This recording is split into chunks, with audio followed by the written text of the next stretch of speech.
2025 நம்ம பல scam movies பார்த்துருக்கோம். அதில் ஒரு புது முயற்சியாக இன்ஸ்டாகிராம் மூலிமா நம்மளை ஸ்கேம் பண்ண மூவி தான் மர்மர். முதல்ல இந்த படம் தேட்டர் ரிலீஸ் ஆகும்போது வெறும் 30 ஸ்க்ரீனில் தான் ரிலீஸ் ஆச்சு தமிழ்நாடு ஃபுல்லாகவே. ஆனால் அதுக்கப்புறம் கிட்டத்தட்ட 400 ஸ்க்ரீன்ஸ் கிட்ட ரிலீஸ் ஆகியிருக்கு. ரிலீஸ் ஆனது மட்டும் இல்லாமல் எல்லா தேட்டர்லையும் சக்ஸஸ்ஃபுல்லாக ஓடி ஒரு 6.5 கோடிக்கு மேலே கலெக்ட் பண்ணுதுன்னு சொல்லப்படுது. இந்த படத்தோட பட்ஜெட் வெறும் 2.5 கோடி தான், அதாவது டபுள் த அமௌண்ட் கலெக்ட் பண்ணியிருக்கு. ஸோ நம்ம என்ன தான் இந்த படத்தை கழுவி ஊற்றினாலும் இந்த படம் கலெக்ஷன் வைஸ் ஒரு ஹிட் மூவி தான். ஆனால் உண்மையாகவே நம்ம கழுவி ஊற்றுற அளவுக்கு இந்த படம் கிடையாது. என்னை பொறுத்தவரை இது ஒரு டீசெண்டான ஹாரர் மூவின்னு தான் சொல்லணும். படத்தோட கதை என்னென்னு ஒரு 5 நிமிஷத்துலேயே புரிய வச்சுட்றாங்க. அதாவது சென்னையை சேர்ந்த 4 யூடியூபர்ஸு, நாங்கள் 4 பேர், எங்களுக்கு பயம்னா என்னன்னே தெரியாது, பேயை நாங்கள் கேமராவில் படம் பிடிக்க போகிறோன்னு கிளம்பி திருவண்ணாமலை காட்டூர் வில்லேஜுக்கு பக்கத்தில் இருக்க ஜவாது ஹில்ஸ்க்கு போகிறாங்க. அப்படி போனவங்க மர்மமான முறையில் காணாமல் போய்ட்றாங்க. இவங்களை தேடி காட்டுக்குள்ளே வந்த போலீஸு உடஞ்சி போனால் ஒரு 5 கேமராஸ் கண்டுபிடிக்கிறாங்க. அதில் கிட்டத்தட்ட 7 மணி நேரம் ரெக்கார்டான வீடியோஸ் இருக்குது. அந்த வீடியோஸை பார்த்து பயந்து போகிற போலீஸு, ஐயோ இவங்களுக்கு இந்த மாதிரி ஆகிடுச்சேன்னு நீங்களும் பாருங்கன்னு அந்த வீடியோவை நமக்கு அனுப்பி வைக்கிறாங்க. அந்த படம் தான் மர்மர். வழக்கமாக ஹாரர் ஃபிலிம்க்கு ஏற்ற ஒரு மாதிரியான ஒரு அருமையான ஒரு கதை தான் இது. அது மட்டும் இல்லாமல் தமிழ் சினிமாவில் முதல்ல எடுக்கப்பட்ட ஃபவுண்ட் ஃபுட்டேஜ் ஹாரர் மூவி தான் இந்த மர்மர். அது என்ன ஃபவுண்ட் ஃபுட்டேஜ் அப்படின்னு கேட்டிங்கன்னா, இதில் செகண்டு ஃப்ரேம் மாற்றி ஒயிட் ஷாட்டு, லாங் ஷாட்டு, மாசா பிஜிஎம் போட்டு நடந்து வருது, அந்த மாதிரிலாம் எதுவும் இருக்காது. இப்போ ஒருத்தர் வீடியோ எடுக்கிறாருன்னா அந்த வீடியோவை அப்படியே தேட்டரில் படமாக போட்டால் எப்படி இருக்கும், பேக்ரவுண்ட் மியூசிக், எடிட்டு எதுவுமே இல்லாமல், அதுதான் ஃபவுண்ட் ஃபுட்டேஜ். இது மாதிரி ஹாலிவுட்டில் நிறைய படம் எடுக்கப்பட்டிருக்கு. குறிப்பாக இந்த பேய் படங்களில் தான் இந்த மாதிரி ஃபவுண்ட் ஃபுட்டேஜ் எடுப்பாங்க. ஆனால் தமிழில் இதுதான் ஃபஸ்ட் டைம். சென்னையிலிருந்து மெல்வின், ரிச்சி, ஜெனி, அங்கிதா 4 பேரும் பேய் மற்றும் இந்த 7 சப்தக்கன்னிகளை பற்றி டாக்குமெண்ட் எடுக்கிறதுக்காக காட்டூர் ஊருக்கு வராங்க. இவங்களை கைட் பண்ண வேண்டிய அந்த ஊரோட ஒரு ஆளுக்கு உடம்பு சரியில்லாமல் போய் ஹாஸ்பிட்டலில் கிடக்குறான். இதனால் அவனோட பொண்ணு இவங்களை கைட் பண்ண இவங்க கிட்ட வரா. அவளோட பேர் காந்தா. அந்த ஊரில் இருக்கவங்க கிட்ட விசாரிச்சதில் அந்த காட்டுக்குள்ளே இருக்க பேய் பேர் மங்கைன்னும், கிட்டத்தட்ட 80 வருஷத்துக்கு முன்னாடி கோவிந்தன் அப்படிங்கிற இந்த ஊரோட ஒரு ஆள் வெளியூருக்கு வேலைக்கு போயிருக்கான். அப்போ போன இடத்துல இந்த மங்கை அப்படிங்கிற பொண்ணை லவ் பண்ணி கல்யாணம் பண்ணி கூட்டிகிட்டு வரான் இந்த ஊருக்கு. பொண்ணு ஒரிசாவோ நேபாளோன்னு சொல்கிறாங்க, ஆனால் பேர் மட்டும் சுத்த தமிழ் மங்கைன்னு இருக்குது. சரி, நம்ம கதைக்கு வருவோம். அப்படி அந்த பொண்ணு ஊருக்கு வந்த அப்புறம் ஊரில் இருக்க குழந்தைங்கள்லாம் ஒன்றா காணாமல் போக ஆரம்பிச்சிருக்கு. ஒரு தடவை கோவிந்தனோட தங்கச்சி குழந்தையே காணாமல் போக ஊரில் இருக்க மக்கள்லாம் ரொம்ப சீரியஸாக தேடிட்டு இருக்காங்க. அந்த சமயத்தில் அன்னைக்கு நைட்டு ஊர் இலையில் கையில் ரத்தக்கரையோட உட்காந்துருந்த மங்கையை பார்த்த இந்த ஊரை சேர்ந்த ஒரு ஆள் இதெல்லாம் ஊர் மக்கள்கிட்ட சொல்கிறான். ஊர் மக்கள் எல்லாம் அவள் உட்காந்துருக்க இடத்துல போய் அவள் கையில் ரத்தக்கரை இருக்கிறத பார்த்துட்டு, அவளை சுற்றி ரத்தமாக இருக்கிறத பார்த்துட்டு அந்த இடத்த தோண்டி பார்க்குறாங்க. அங்கே காணாமல் போன குழந்தைங்களில் சில குழந்தைங்க தலை தனியாக முன்னந்தனியாக வெட்டி புதைக்கப்பட்டிருக்கு. இதை பார்த்த ஊர் மக்கள் எல்லாம் காண்டாகி இந்த மங்கை அப்படிங்கிற பொண்ணை கட்டி வச்சு கல்லால் அடித்து சாகர தருவாயில் சாக்கில் கட்டி பக்கத்தில் இருக்க காட்டுக்குள்ளே தூக்கிட்டு போய் போட்டதாக சொல்லப்படுது. எல்லாம் முடிஞ்சிருச்சு அப்படின்னு நினைக்கும் போது தான் மங்கை பேயாக ஊரை பழி வாங்க ஆரம்பிச்சிருக்கான். எப்பயுமே மங்கைங்கிற பேய் காட்டுக்குள்ளே தான் இருக்குமா. ஆனால் ஊருக்குள்ளே ரத்த வாடை வந்தால் அப்போ ஊருக்குள்ளே யார் வீட்டில் ரத்த வாடை வருதோ அவங்க வீட்டுக்கு பலி கேட்குமா. இதனால் ஊர் மக்கள் எல்லாம் அவங்க வீட்டு கதவுகள்லேயும் வாசல்கள்லேயும் பலி நான் இல்லை காட்டுக்கு போகணும்னு எழுதி வச்சுடுவாங்களாம். சரி, இப்படி பேய் அட்டகாசம் பண்ணுதே, அதை தடுத்து நிறுத்த பூஜை எல்லாம் பண்ணுவாங்களே, அதெல்லாம் நீங்கள் பண்ணலான்னு கேட்டதுக்கு இவங்க எல்லாம் காட்டுவாசி மக்கள். இவங்க வழிபடுறது 7 சப்தக்கன்னிகள்னு சொல்கிறாங்களாம். இந்த 7 கன்னிகளும் நிறைஞ்ச பௌர்ணமி அன்னைக்கு இதே காட்டுக்குள்ளே இருக்க கன்னி குளத்தில் குளிப்பாங்களாம். அந்த குளத்தை தான் இவங்க கோவிலாக நினைக்கிறாங்க. அந்த 7 கன்னிகள் தான் தெய்வங்கள்னு சொல்கிறாங்க. அவங்கள தான் வழிபடுறாங்க. இந்த மங்கை சூனியக்காரியை இந்த கோவிலுக்கு போகிற வழியில் எடுத்துகிட்டு போய் போட்டதால் அவள் அந்த 7 சப்தக்கன்னிகளை இந்த ஊருக்கு வரவிடாமல் தடுக்கிறதாகவும், இவங்களாலையும் இந்த மங்கை இருக்க காட்டை தாண்டி அந்த கன்னி கோவிலுக்கு போய் அங்கே இருக்க தெய்வங்களை வணங்க முடியலன்னும் திருவிழா எடுக்க முடியலன்னு சொல்கிறாங்க. இதில் இன்னும் அடிஷ்னல் அண்ட் முக்கியமான விஷயம் என்னென்னா, ரத்த வாடைக்கு மங்கை வருவான்னு இந்த ஊர் மக்கள் எல்லாம் பக்கத்தில் இருக்க கீழூர் அப்படிங்கிற ஊருக்கு போய் தான் நான்வெஜ்ஜை சாப்பிடுவாங்களாம். அடி போட்டால் என்ன பண்ணுவாங்கன்னு தெரில. இந்த எல்லா இன்ஃபர்மேஷனையும் தெரிஞ்சுக்கிற இந்த 4 பேர் காட்டுக்குள்ளே முதல்ல போய் நம்ம அந்த 7 சப்தக்கன்னிகள் உண்மையானு பார்க்கணும் அப்படின்னு சொல்லி அவங்கள தேடி போக ஆரம்பிக்கிறாங்க. ஏன்னா இவங்க பேய் மேலாம் நம்பிக்கை இல்லை. ஒருவேளை உண்மையாலுமே சாமி இருக்குமோ அப்படின்னு நம்பி தான் இந்த காட்டுக்குள்ளே போகிறாங்க. இப்படி இவங்க போகிறாங்கல்ல, இந்த 4 பேரில் இந்த மெல்வின்ற கேரக்டர் இருக்குல்ல, அவர் தான் ஒரு ஹீரோ மாதிரின்னு வச்சுக்கோங்க. ஆனால் அவன் ஹீரோலாம் கிடையாது, ஒரு ஹீரோ மாதிரி ஒரு கேரக்டர். ஜெனிஃபர் ஹீரோயின் மாதிரி, ஆனால் ஹீரோயின்லாம் கிடையாது. கூடவே இந்த அங்கிதான்னு ஒரு பொண்ணு இருக்கும். அந்த பொண்ணு எப்படி ஒரு ஹீரோ ஒரு ஹீரோயின் கூடவே இன்னொரு பொண்ணு வச்சுருக்காங்கன்னா அந்த பொண்ணு எப்படி ஹீரோவை ஃபைட் அடிக்க போகுது ஒன் சைடாக. அதுக்கப்புறம் ரிஷி, அந்த கேரக்டர் காமெடியன் கேரக்டர். அதுக்கப்புறம் இந்த காந்தாங்கிற பொண்ணு பலி கொடுக்கணும்ல, அதுக்காக இந்த காந்தாங்கிற பொண்ணு. இதுதான் இவங்களோட கேரக்டரைசேஷன் இந்த படத்தில். ஆஸ் யூஷுவல் எல்லா படத்தில் வர்ற மாதிரியும் சென்னையிலேருந்து வந்திருக்காங்க, கையில் நிறைய காசு வச்சுருக்காங்க. இவங்க கூட போனால் நமக்கும் நிறைய காசு கிடைக்கும்னு நினச்ச அந்த ஒரு பொண்ணான காந்தாவும் இவங்க கூட சேர்ந்துக்கிறா.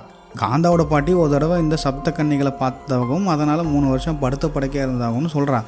ஆனால் அப்பாவுக்கு உடம்பு சரியில்லை, அம்மாவாலையும் சமாளிக்க முடியல. சரி நம்மளாவது ஏதாவது காசு சம்பாதிப்போம், நமக்கு தேவையானதை நம்ம பார்த்துப்போம்னு சொல்லி தான் இந்த சின்ன பொண்ணு இவங்க கேங்கில் சேர்றா. சரி உள்ளூர்காரி நமக்கும் துணையாக இருப்பான்னு அவளையும் கூட்டிகிட்டு காட்டுக்குள்ளே போகிறாங்க. டோரா தி எக்ஸ்ப்ளோரில் வர மாதிரி 3 எல்லை கல்லுங்க இருக்கான். இதை தாண்டி போனால் தான் இந்த கன்னி குளம் வந்துடுமா, அங்கே தான் இந்த சப்த கன்னிகள் வந்து குளிப்பாங்க அப்படின்னு சொல்கிறாங்க.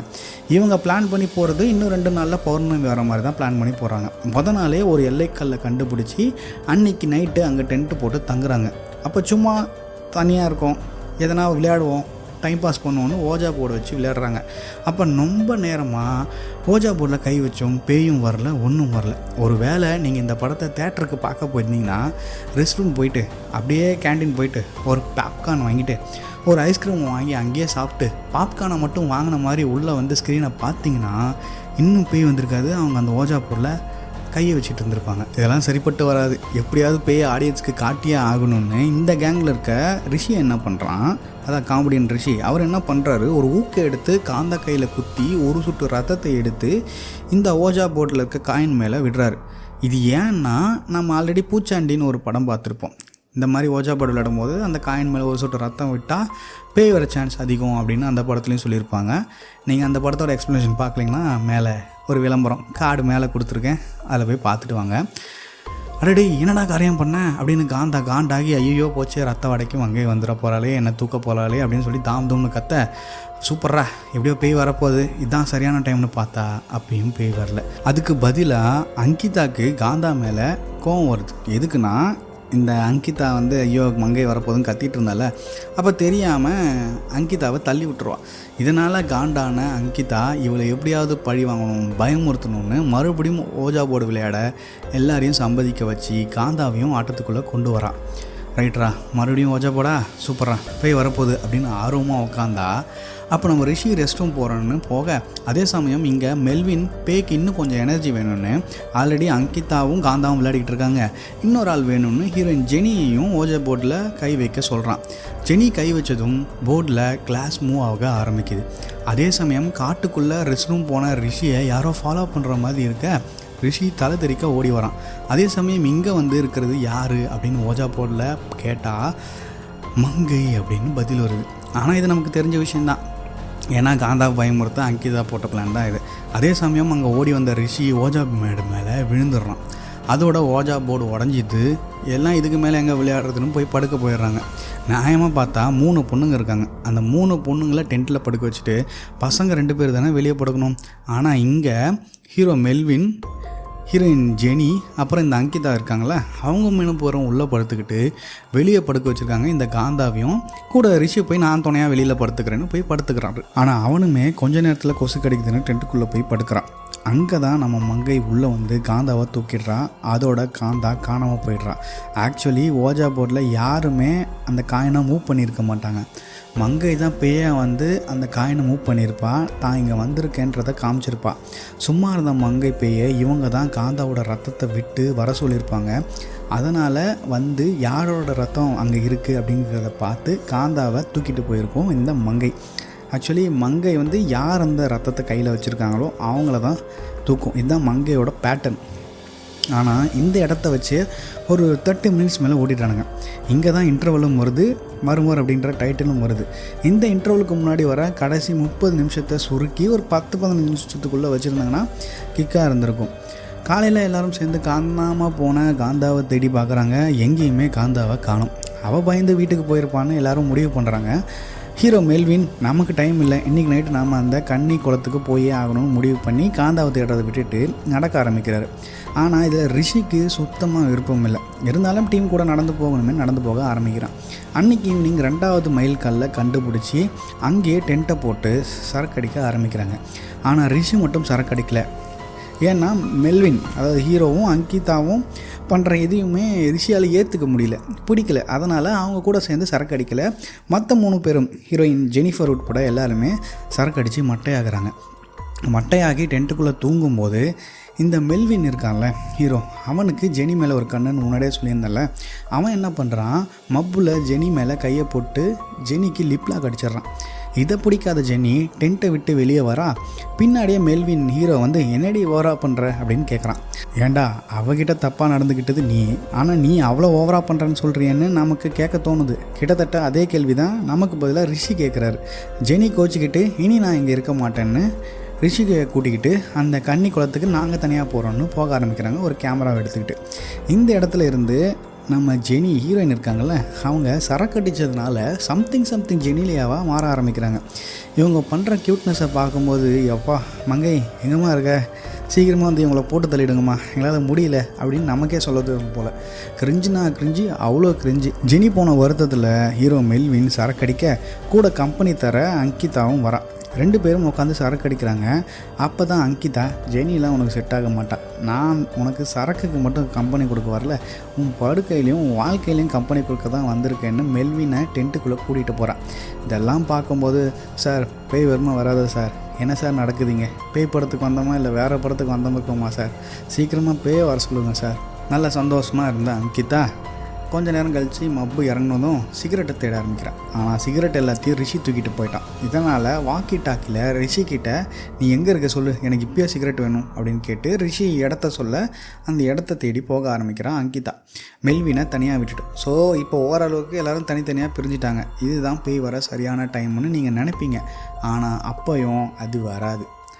மற்ற பேய் படங்கள்லாம் ஐயோ பேய் இப்போ வந்துடுமோ, ஐயோ அப்போ வந்துடுமோன்னு இருக்கும். ஆனால் இந்த பேய் படம் மட்டும்தான்யா, ஐயோ பேயை காமிங்கயா, 120 ரூபா 180 ரூபா கொடுத்து டிக்கெட் வாங்கியிருக்கேன், தயவு செஞ்சு பேயை காமிங்கன்னு சொல்ல வச்சுட்டாங்க.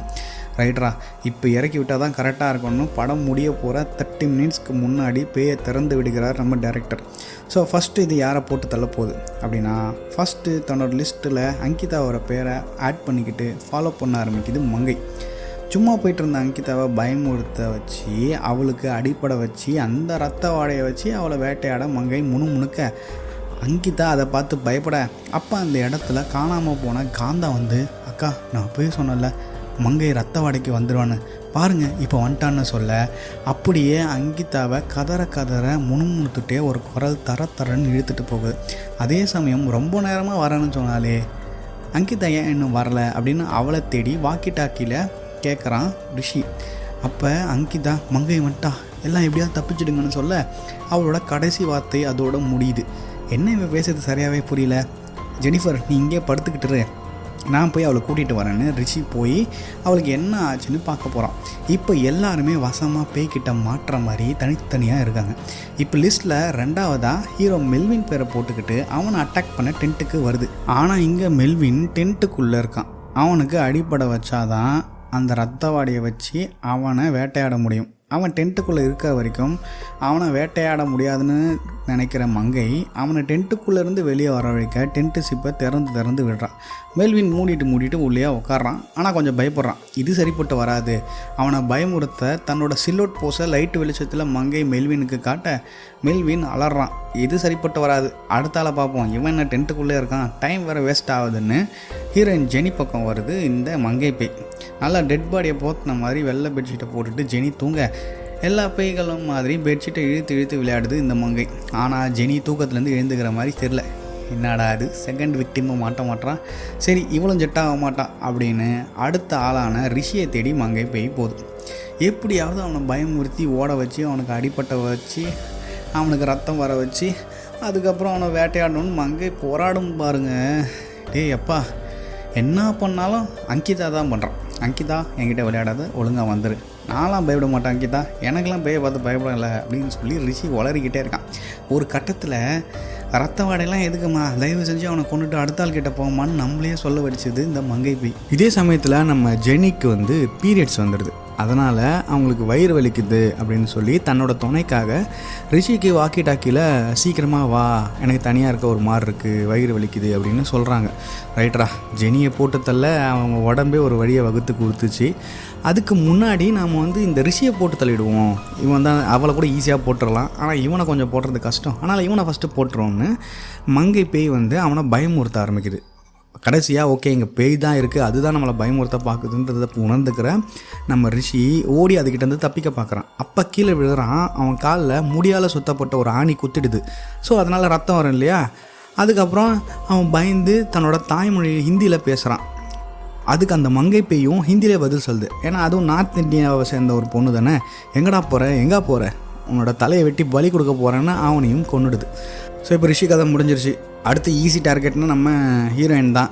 ஸோ அவங்க படுத்திருக்க இடத்துக்கு வந்து அவங்கள அப்படியே அலையக்கா காலை பிடிச்சி தூக்கிட்டு போய் அவங்களையும் போட்டு தள்ளிடுது இந்த மங்கை. எங்கேப்போ நம்ம படத்தோட ஹீரோ மெல்வின் அவனை தேடினா அவன் ரிஷியையும் ஜெனியையும் கொல்ற அந்த கேப்பில் கேமரா ஒன்று எடுத்துக்கிட்டு நேராக கன்னி குளத்துக்கு ஓடி போயிடுறான். மங்கை உண்மைனா இந்த 7 கன்னிகளும் உண்மை அப்படின்னு அவங்க இருக்கிற இடத்த தேடி எப்படியோ போய் கன்னி குளத்தை சேர்ந்துடுறான். இன்றைக்கி தான் அந்த பௌர்ணமி வேறு. அந்த கன்னி குளத்தில் இந்த 7 சப்த கன்னிகளும் குளிக்கிறத பார்த்துட்றான். இவன் பார்க்குறத அவங்களும் பார்க்க அப்புறம் என்ன இவனை அங்கேருந்து துரத்தி விட்டுறாங்க. ஆக்சுவலி இவன் அங்கே வந்து எதையுமே பார்க்காம விடிகிற வர அமைதியாக கண்ணையும் காதையும் கையையும் பொத்திட்டு உட்காந்து இருந்தான்னா மங்கை அங்கே வந்து இருக்காது. கன்னிகளும் குளிச்சுட்டு கிளம்பி போயிருப்பாங்க. அந்த இடம் ஒரு தெய்வீக இடங்கிறதால மங்கை மாதிரி துஷ்ட ஆத்மாக்கள்லாம் அங்கே வந்திருக்காது. பட் இவன் என்ன பண்ணுவான், சும்மா இருந்த கன்னிகளில் படம் எடுக்க அவங்க காண்டாகி இவனை துரத்த நேராக வந்து மங்கை கிட்ட மாட்டிக்கிறான். அவ்வளோதான், மங்கை அவன் கதையை முடிக்க படம் அதோட முடியுது. உண்மையாகவே ஷார்ட் அண்ட் ஸ்வீட்டாக ஒரு 1.5 மணி நேரத்தில் இந்த படத்தை எடுத்திருந்தா அருமையாக இருந்திருக்கும். நெருப்பு எரிகிற சீன்ஸு, தண்ணி அடிக்கிற சீன்ஸு, உச்சா போகிற சீன்ஸு, தேவையில்லாத பல சீன்ஸ்லாம் படத்தில் வச்சு எப்படா படம் முடியும், எப்படா பேய் வரும், எப்படா கொல்வீங்க அப்படின்னு யோசிக்க வச்சுட்டானுங்க. ஸ்டார்டிங்லேயே போட்டாச்சு எல்லாத்தையும் காணும்னு. ஸோ எல்லாம் செத்துட்டாங்கன்றது முன்னாடியே தெரிஞ்சிருது. அப்போ எவ்வளோ த்ரில்லிங்காக இந்த கதையை காட்டணுங்கிறத தான் டைரக்டர் ரைட்டிங்கில் மிஸ் பண்ணிட்டார். அதுதான் இந்த படம் சொதப்புனதுக்கு ஒரு முக்கியமான காரணமே. இந்த படத்தோட குறைகளை பார்க்குறதுக்கு முன்னாடி இந்த படத்தில் இருக்க நிறைகளை பார்த்துடலாம். முதல்ல இப்படிப்பட்ட ஒரு முயற்சியை நம்ம பாராட்டியே ஆகணும். இவங்க படத்தை எடுத்துகிட்டு போன விதம் உண்மையாகவே இவங்களை சுற்றி யாருமே இல்லை, காட்டுக்குள்ளே இவங்க 5 பேர் தான் தனியாக இருக்காங்கன்ற மாதிரி எண்ணத்தை கொடுத்தது. ஒரு சீனில் கூட கேமராமேன் தான் கேமராவை ஹேண்டில் பண்ணுறாருன்ற மாதிரியே நமக்கு தெரியாது. மொத்தமாக இந்த படத்தோட டெக்னிக்கல் டீம் ரொம்பவே ஸ்ட்ராங்குன்னு சொல்லலாம். ரெண்டாவதாக இந்த படத்தை நல்லா கவனிச்சிருந்தீங்கன்னா இதில் பிஜிஎம்னு ஒன்று கிடையவே கிடையாது. ஒரு ஹாரர் ஃபிலிமுக்கு ரொம்ப முக்கியம்னா சடனாக வர கூஸ்பம்ஸ் கொடுக்குற சவுண்ட்ஸ் தான். ஆனால் அது இவங்க இந்த படத்தில் ஃபவுண்ட் ஃபுட்டேஜ் ஹாரர் மூவிக்கு ஜஸ்டிஃபிகேஷன் கொடுக்குற மாதிரி எந்த ஒரு இடத்துலையுமே மியூசிக் இருக்காது. அதுக்கு ஒரு ஸ்பெஷல் பாராட்டு. மூணாவதாக படத்தில் ரிஷி அப்படிங்கிற கேரக்டரில் நடித்த ரிச்சி கபூர். படத்தில் இவர் ஒரு காமெடியனாக தான் எடுத்திருக்காங்க. ஆனால் இந்த படத்தோட உண்மையான ஹீரோ இவர் தான். அவர் பேசுகிற டைலாக்ஸு, அவரோட கேரக்டர் எழுதப்பட்ட விதம், அதை அவர் பெர்ஃபார்ம் பண்ண விதம் எல்லாமே சூப்பராக இருக்கும். இவர் இல்லைன்னா இந்த படம் ஒன்றுமே இல்லைன்னு சொல்லலாம். எல்லாம் ஏஞ்சி டக்குன்னு வெளியே போயிடலாம். அந்த அளவுக்கு படத்தை ரொம்ப என்கேஜிங்காக வச்சுருப்பார் இவர். கடைசியாக படத்தோட கிளைமேக்ஸ் நெருங்குற அப்போ வர லாஸ்ட் 20 மினிட்ஸ் தான் இந்த படத்தை அட்லீஸ்ட் ஓகேப்பான்னு சொல்ல வச்சுருக்கு. கடைசி 20 மினிட்ஸ் தரமாகவே இருக்கும். அதுக்காகவே இந்த படத்தை பார்க்கலாம். சரி, அவ்வளோதான் இதில் இருக்க நிறைகள். குறைகள் என்னென்னு பார்த்தோம்னா மீதி இருக்க எல்லாமே குறைகள் தான்.